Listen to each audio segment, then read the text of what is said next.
My mother told me on Christmas Eve that because I was childless, it was my job to support them. She said this in the house I paid for, in front of the family I fed. So, I made one phone call to my lawyer and set in motion a plan that would teach them the true value of my job. This is where the story truly begins, and you won't want to miss what happens. Make sure you're subscribed to see it through to the end. We're always curious. Where in the world are you all watching from today? Let us know in the comments. The exhaustion that hit me when I turned off my car engine wasn't just physical. It was a deep, cellular weariness, the kind that settles in your bones after months of relentless stress. It was Christmas Eve, 7 p.m. My latest project, a massive software migration, had finally, blessedly, gone live an hour ago. I'd been at my desk since 5 a.m., surviving on stale coffee and the fumes of burnout. While the rest of the world was singing carols and drinking eggnog, I was navigating a last-minute server crisis. Now, sitting in the driveway of my mother's house, a house I paid the mortgage on, all I wanted was a hot shower and a quiet corner. I hauled the gifts from my trunk, my arms aching. I always overcompensated. Designer purses for my mother, Cynthia, and sister-in-law, Claire. The newest, most obscenely expensive gaming console for my brother, Mark. Extravagant, educational toys for their 2 children. It was a repeat performance of every birthday and holiday for the last 15 years. I provided the wow, and they provided the expectation.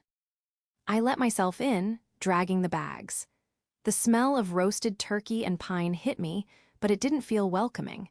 It just felt like a stage set for a play I was tired of acting in. "She's here," Cynthia trilled from the kitchen. She appeared, wiping her hands on an apron, her perfectly coiffed silver hair unruffled. My father, Finley, was asleep in his recliner, the television muttering about a blizzard. "Hi, Mom. Hi, Dad. Merry Christmas." Cynthia's eyes immediately went to the mountain of gifts I'd piled by the door. "Oh, Edith, you shouldn't have," she said, using the exact same tone she used every year, a flimsy veil for "you'd better have." "It's nothing," I murmured, rubbing my temples where a migraine was beginning to pulse. "The food smells wonderful." "Mark and Claire are just getting the kids settled," she said, gesturing toward the kitchen. "They've been waiting for you to help with the final preparations. The scalloped potatoes need to be topped, and the green beans aren't even snapped yet." I winced. The thought of standing in a hot kitchen under fluorescent lights felt like a physical blow. "Mom, would it be okay if I just sat down for 10 minutes?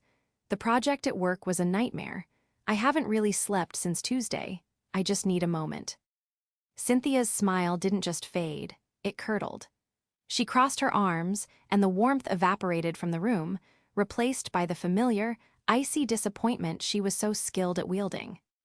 "A moment, Edith, it's Christmas Eve. We're a family, we're all tired." "I know, but I'm truly exhausted. I feel like I might be sick, just 10 minutes on the couch." That's when she said it, the line that would sever the last thread. She scoffed, a short, sharp sound of derision. "Exhausted? From what? Sitting at a computer? You don't know what real exhaustion is.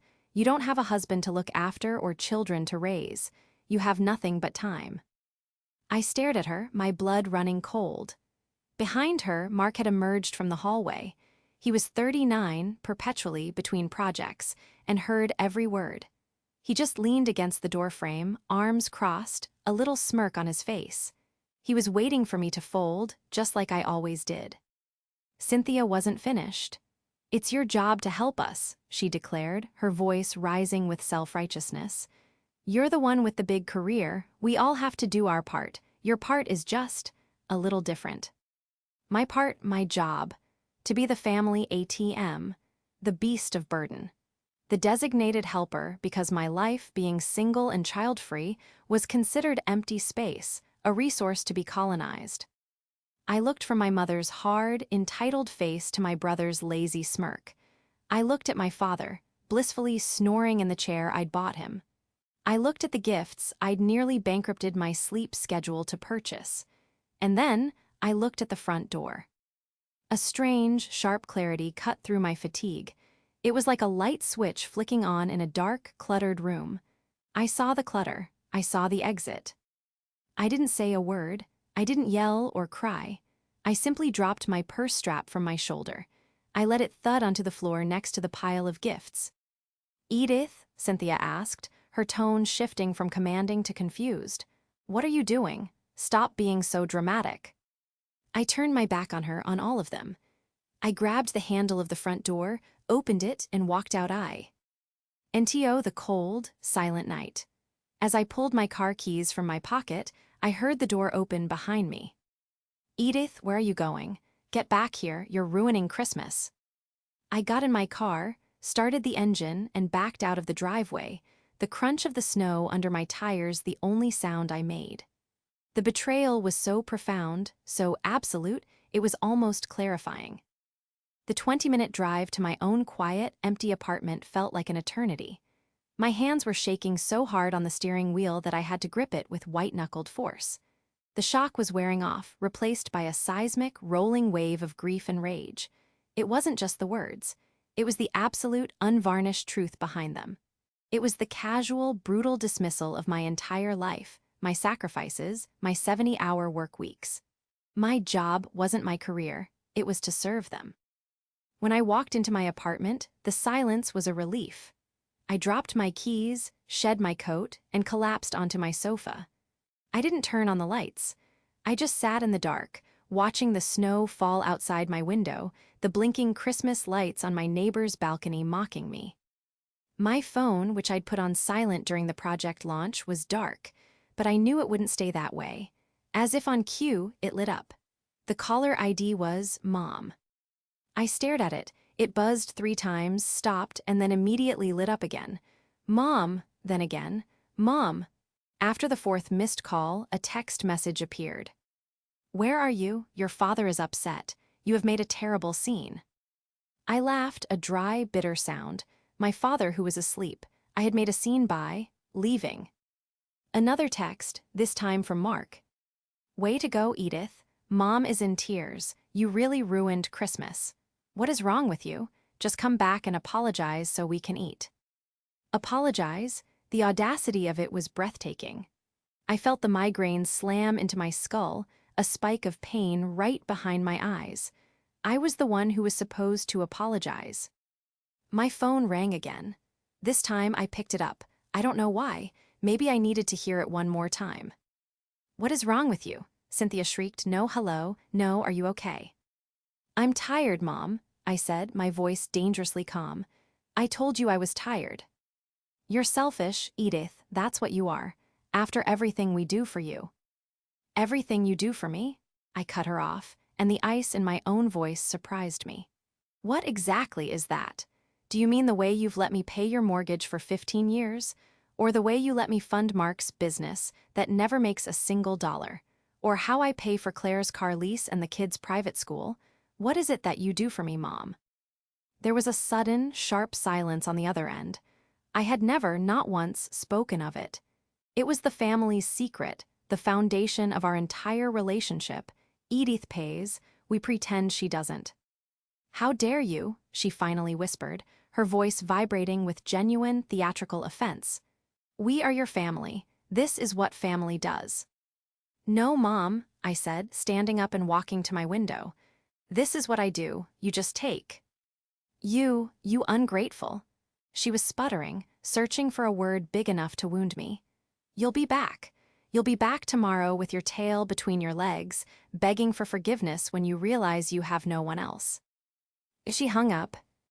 I stood there, the phone heavy in my hand. "You have no one else." A cold smile touched my lips. That's where she was wrong. I had my lawyer. I had my bank manager. And I had a very, very clear memory of a conversation from 15 years ago when my father's terrible investments had nearly cost them their home. I had stepped in. I had saved them. But they had forgotten one crucial thing. They had forgotten the fine print. They had forgotten who, exactly, owned the deed. My family's financial dependence on me hadn't happened overnight. It was a slow creep, a series of temporary emergencies that had solidified into a permanent way of life. It began 15 years ago, when I was 29 and had just landed my first major promotion. My father, Finley, a sweet but terribly naive man, had been day trading his retirement savings and had gotten entangled in a bad investment. They were months from foreclosure. I was single, making good money, and I couldn't bear the thought of my parents losing their home. So I stepped in. I cashed out my own stocks, drained my savings, and paid off the delinquent balance. The bank, seeing my stable, high-income job, agreed to refinance, but they would only do it if the mortgage was in my name. I was the sole borrower, the deed was transferred entirely to me. At the time, it seemed like a simple formality. "It's just paperwork, honey," Cynthia had cooed, "to protect your investment." It was, she'd assured me, still their house. I had believed her.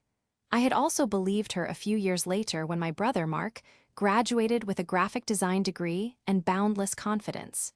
He was going to start his own freelance business. He just needed a small loan for equipment. That loan, of course, was never repaid. Then came his business expenses, which were really just his rent. Then he met Claire and they decided to get married. I paid for the wedding. Just to get them started, Cynthia had explained. When their first child was born, they needed a safer car. Claire deserved a nice SUV. I co-signed the lease. When the kids were old enough for school, public school just wouldn't do. They had to go to the best private academy. "It's for your niece and nephew's future, Edith," Mark had insisted, as if I were a monster for even questioning the $30,000 a year tuition. My job in the family was clear.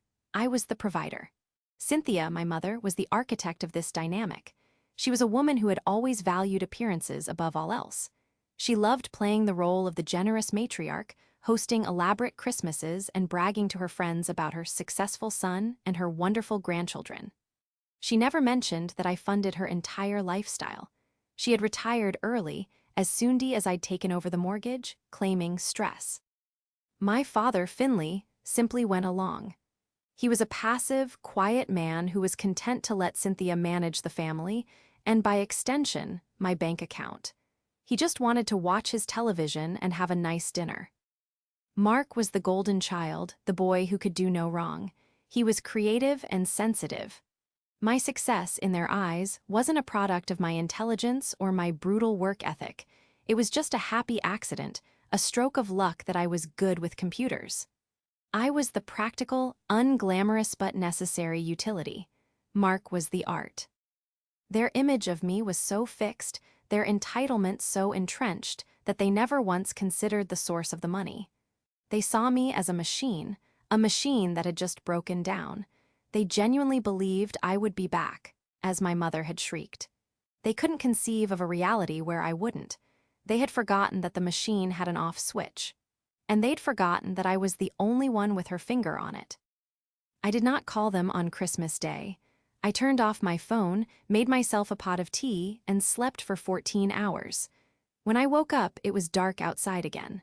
The feeling of clarity hadn't faded. It had sharpened into a cold, hard resolve. My phone, when I finally turned it on, had 37 missed calls and a cascade of text messages. They ranged from Claire's manipulative guilt trips. "The kids miss their Aunt Edith. They keep asking why you left them," to Mark's outright threats, "If you don't pick up, I'm coming to your apartment. You're acting insane," to Cynthia's mix of commands and feigned concern, "This isn't funny, Edith. Call me immediately. We are worried sick." Worried sick, not about me, but about their allowance. I ignored them all. The next morning, December 26th, while the rest of the world was returning unwanted gifts, I was on the phone with my lawyer. "Sarah, hi, it's Edith. Merry Christmas. Listen, I need to make some structural changes to my portfolio." Sarah had been my estate lawyer for years. A sharp, no-nonsense woman who had helped me set up my will and investment accounts. "Structural changes, okay, what's on your mind?" "First," I said, pulling up my bank statements on my laptop, "I have several recurring automatic payments that I need to stop immediately. One is a car lease for a Claire last name. One is a tuition payment to the Northwood Academy. And one is a monthly transfer to a business account for Mark last name designs." There was a pause on Sarah's end. Okay, she said slowly. That's simple enough. You can do that through your bank. Why are you calling me? Because of the second part, I said, taking a deep breath. I need you to begin the process of selling the property at 124 Willow Creek Drive. This time, the silence was longer. Edith, Sarah said, isn't that where your parents live? Yes, the house is entirely in my name. The mortgage is in my name. I have been paying it and all the property taxes for 15 years. I no longer wish to own it. I see, Sarah said, and I could hear the faint sound of typing. This is a significant move, Edith, especially right after Christmas. It was a Christmas Eve revelation, Sarah. Got it. Well, the legal part is straightforward. It's your asset. You can sell it whenever you like. We'll need to serve them with a formal notice to vacate. Given the long-term, non-lease tenancy, we'll give them 60 days. That's generous. That's fine, I said. And Edith, what about the business you're funding? Mark's, was it? I seem to recall setting that up for you. It's a sole proprietorship, correct? Funded from your investment account.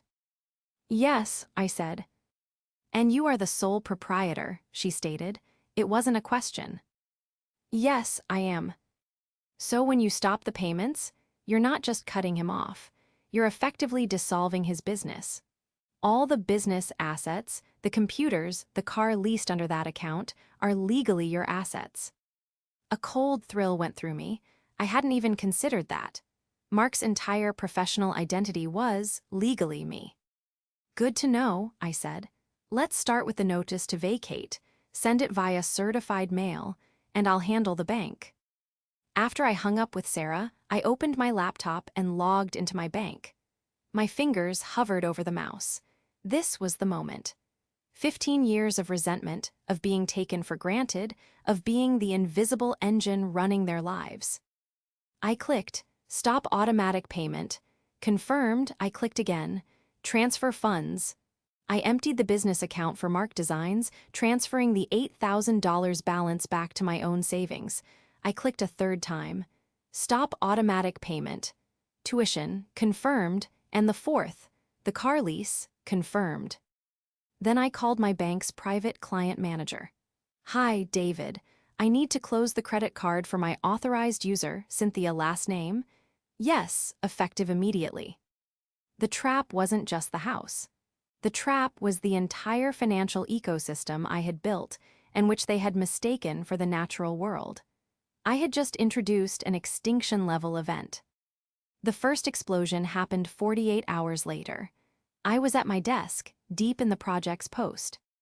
Mortem analysis when my phone, which I'd left on vibrate, began to dance across the wood. The caller ID was Mark. I let it go to voicemail. He called back, and again, and again. Finally, a text message came through that was just a string of incoherent, furious keyboard smashes. It was followed by one that was chillingly clear. My business account is empty. My card was declined. What did you do? It wasn't a question. It was an accusation. I let him stew for an hour before he called again. This time, I answered. Edith, he roared. I had to pull the phone away from my ear. You stole my money. You stole all my money. The bank said the account was empty. Hello, Mark, I said calmly, sipping my tea. It's not your money. It's my money.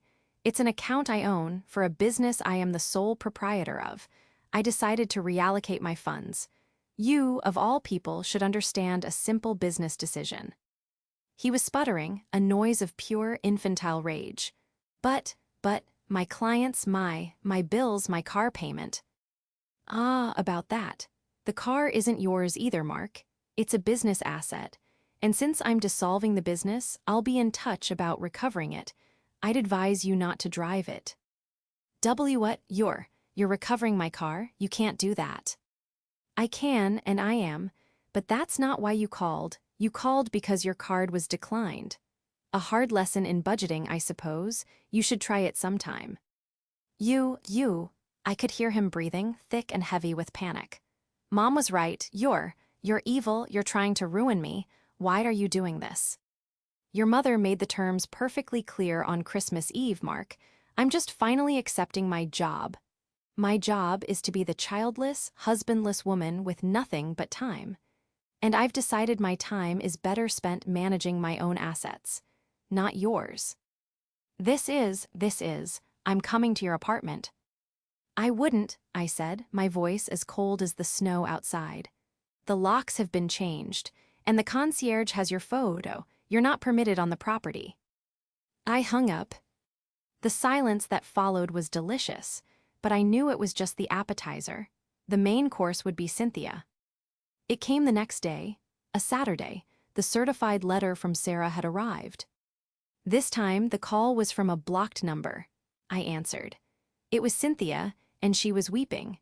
Not the crocodile tears of offense from Christmas, but the raw, terrified sobs of someone who has just had the rug pulled out from under them.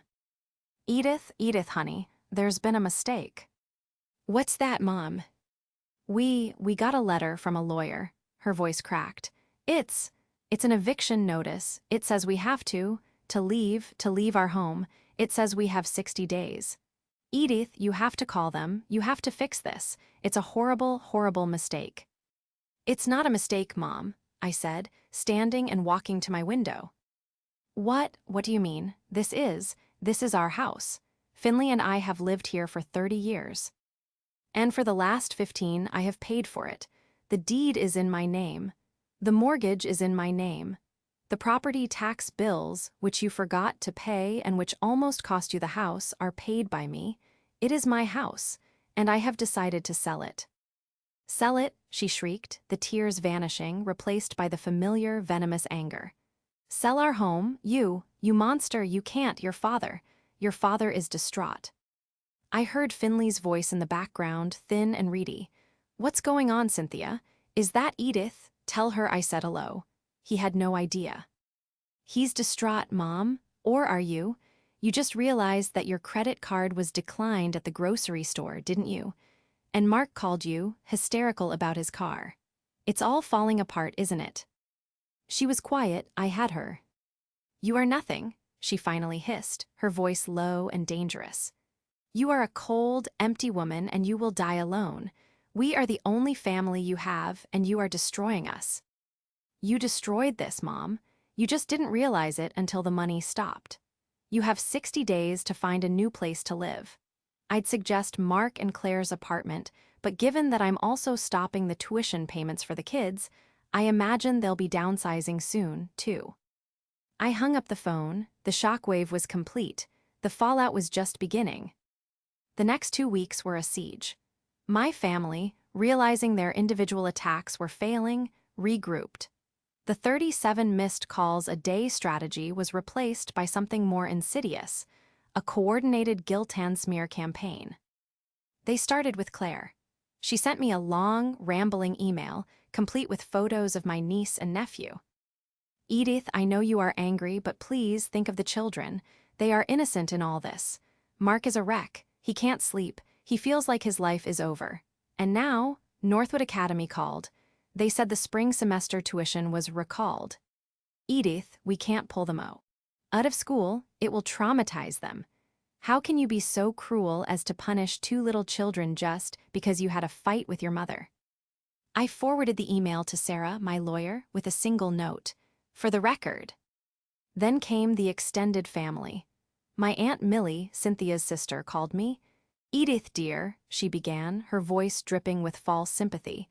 Your mother is just beside herself. She told me what's going on, that you're having some kind of breakdown, that you're selling their house out from under them.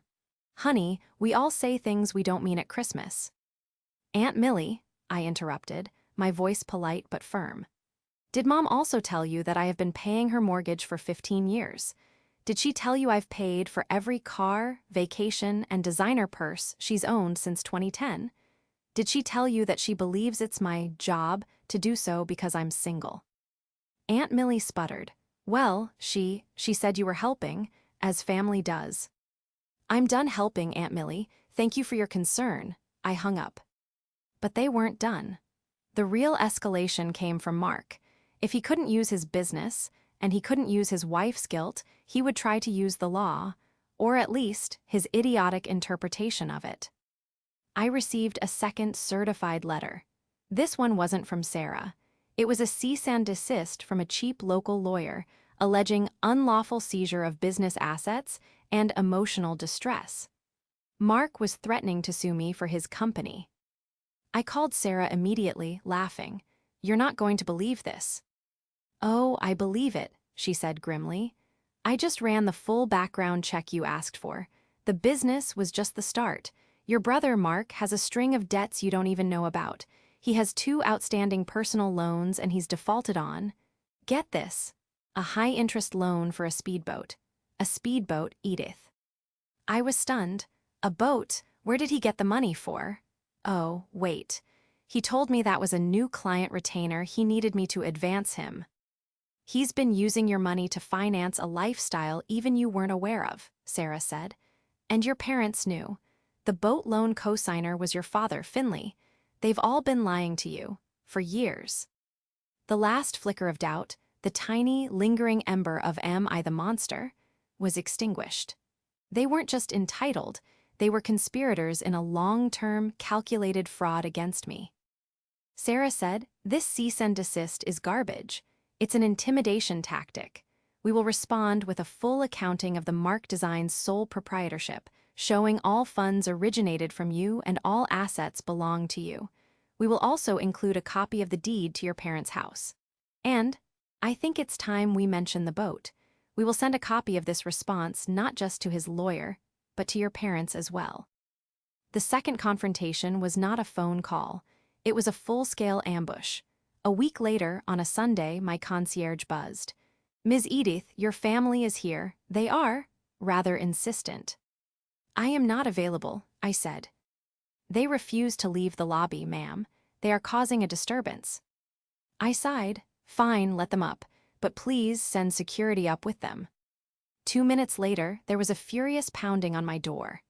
I opened it to find Cynthia, Finley, Mark, and Claire, all looking windswept and furious. A large security guard stood impassively behind them. "You," Cynthia shrieked, pointing a finger at me.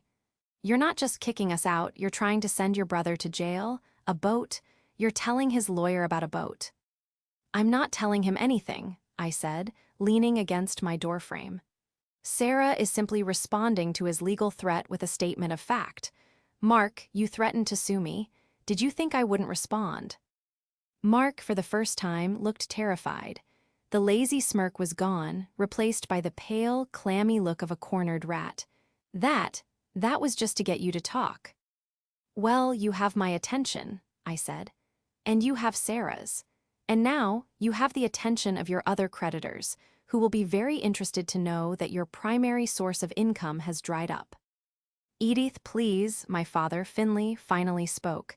He stepped forward, his hands trembling. This is just a misunderstanding. We can talk about this. Your mother, she's not well." "She was well enough to tell me my life was empty and that my only job was to serve her," I said, my gaze hardening. "And you were well enough to co-sign a fraudulent loan for your son, using my money as the collateral. Did you think I'd never find out, Dad?" Finley's face went white. He recoiled as if I'd slapped him. Cynthia saw she was losing. "You're tearing this family apart," she screamed. "No, Mom," I said, my voice dropping to a calm, final whisper. "I'm just turning off the life support. The family was already dead. You killed it." I looked at the security guard. "They're trespassing. Please escort them out." As they were herded back toward the elevator, Cynthia had one last, pathetic shot. "You'll regret this. You'll be all alone." I smiled, a real, genuine smile. "I'm not alone, I'm free." I closed the door. The 60-day notice was set to expire on the last day of February. In that time, my family's attempts to contact me became more and more pathetic. They devolved from threats and guilt to desperate, one-line texts. "Please talk to us." "Edith, call your mother. We can fix this." But they never, not once, included the words, "We're sorry." They didn't want reconciliation. They wanted the money back on. I had given Sarah instructions to list the house on March 1st. My parents, it seemed, were in denial, convinced I would blink. They made no effort to pack, no effort to look for a new place. They were staging a sit-in, believing I wouldn't have the heart to actually make my elderly parents homeless. The last week of February, Sarah confirmed my suspicions. "They're still there, Edith. The realtor did a drive-by. Lights are on, cars are in the drive. They're calling your bluff. We need to be prepared to proceed with a formal eviction on Monday." But I had a better idea, a more public one. Claire in. A last-ditch effort to prove they were a normal, happy family had been posting all over social media about a big family dinner for my father's 69th birthday.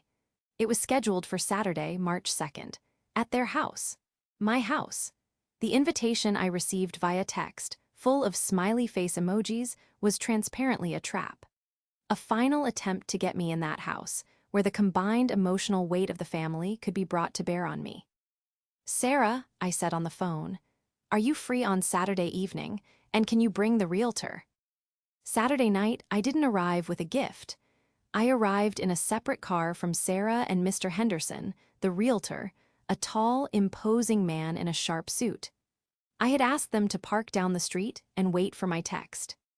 I walked up the driveway, the same driveway I'd pulled into on Christmas Eve. I could hear music and laughter from inside. They were really putting on a show. I rang the bell. Mark opened the door. His face, when he saw me, was a bizarre mix of hope and resentment. "Edith, you came." "You invited me," I said, stepping inside. The scene was surreal. The dining room was set for a feast. Aunt Millie was there, along with a few of my parents' old friends. Everyone stopped talking when they saw me. Cynthia emerged from the kitchen, a strained, brittle smile plastered on her face. "Edith, darling, we were so worried you wouldn't make it." She bustled over to hug me, but I held up a hand. "I'm not here for the party, Mom." The smile wavered. What do you mean, dear? It's your father's birthday." "His birthday was last week," I said. "This isn't a party, it's an ambush, and I'm afraid it's not going to work." "I don't know what you're talking about," she said, her voice turning sharp.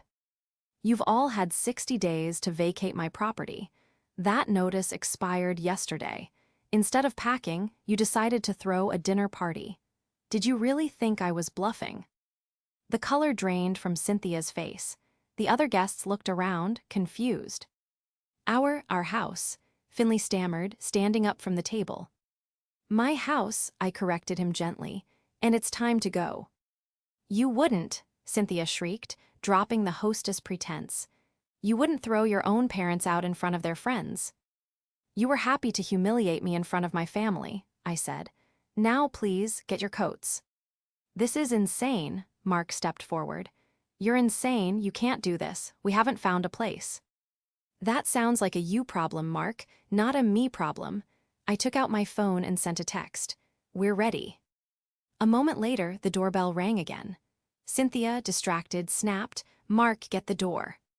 Mark opened it to find Sarah and Mr. Henderson. Mr. Henderson was holding a large, "For Sale" sign. "Hello," Sarah said, stepping inside, her voice projecting beautifully into the sudden, tomb-like silence. "I'm Sarah Klein, Ms. Edith's legal counsel, and this is Mr. Henderson from Prime Realty. We're here to begin the assessment for the sale of the property. Please don't let us interrupt your packing." Aunt Millie let out a little gasp. Mr. Henderson smiled broadly at the shocked guests. "Pardon us," he said, walking past them into the living room. "My, what wonderful natural light. This will photograph beautifully once the clutter is cleared. We're planning the first open house for next weekend." This was the moment. The public, undeniable, systematic exposure. Cynthia looked at her friends, their faces a mixture of pity and horrified fascination. She was utterly humiliated. How could you?" she whispered, her entire body shaking. "I learned from the best, Mom," I said. I looked at Mark, whose face was ashen. "Mark, Claire, I'd suggest you pack your bags, too. Since you're moving out of your apartment and Dad's house is now for sale, you'll all need to find a new place to live. Maybe you can all get a place together. Your family, after all. It's your job to help each other." Mark looked at Cynthia, his eyes wide with panic. The golden child, finally realizing the bank was closed. He didn't look at his mother with love. He looked at her with the dawning, furious horror of a parasite whose host has just died. That, right there, was my victory. I turned and walked out the door, leaving Sarah and the realtor to begin their work, their voices discussing staging and curb appeal as the party completely dissolved behind me. The downfall was not a single crash. It was a slow, pathetic collapse. The public humiliation at the party was the final blow. My parents' friends, who had only ever heard Cynthia's version of the difficult, ungrateful daughter, now had the full picture. The social exile was immediate. Legally, they had no leg to stand on. With the threat of a formal, sheriff-led eviction hanging over them, my parents and Finley, Mark, and Claire, Finley being the passive father, Mark the brother, and Claire the sister-in-law, not F.